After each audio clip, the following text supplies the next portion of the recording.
Last study. Start.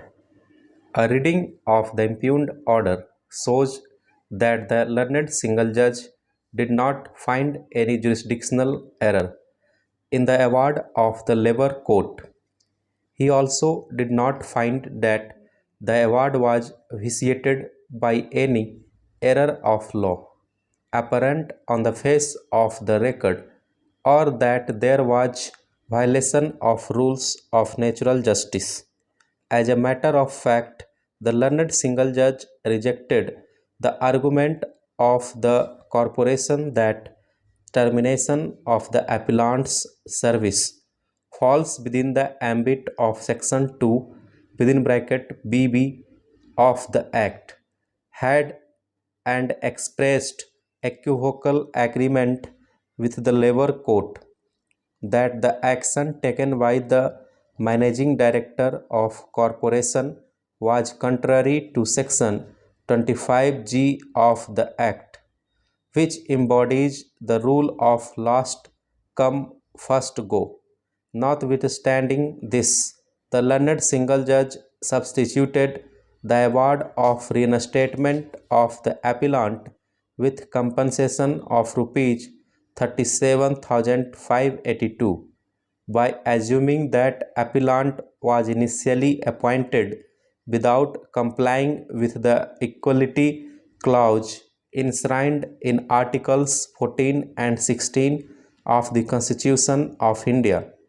and the relevant regulations. While doing so, the learned single judge failed to notice that in the reply filed on behalf of the corporation before the labor court, the appellant's claim for reinstatement with back wages was not resisted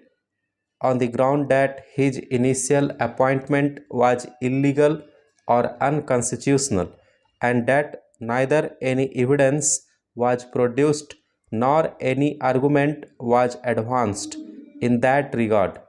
Therefore, the labor court did not get any opportunity to consider the issue whether reinstatement should be denied to the appellant by applying the new jurisprudence developed by the superior courts in recent years, that the court should not pass an award which may result in perpetuation of illegality. This being the position, the learned single judge was not at all justified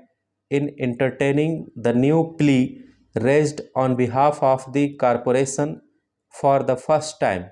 during the course of arguments and deprive the appellant of what may be the only source of his own sustenance and that of his family. Another serious error committed by the learned single judge is that he decided the writ petition by erroneously assuming that the appellant was a daily wage employee. This is ex facie contrary to the averments contained in the statement of claim filed by the workman that he was appointed in the scale of rupees 350 to 525 and other orders dated 3/10/1986 and 25 to 1987 issued by the concerned executive engineer appointing the appellant as work munsi in the pay scale of rupees 355 to 525 and then in the scale of rupees 400 to 600. This was not even the case of the corporation, that the appellant was employed on daily wages. It seems that attention of the learned single judge was not drawn to the relevant records, else he would not have passed the impugned order on a wholly unfounded assumption that the appellant was a daily wager. It is true that in the writ petition filed by it, the corporation did plead that the dispute raised by the appellant was not an industrial dispute because he had worked continuously for a period of 240 days. Stop.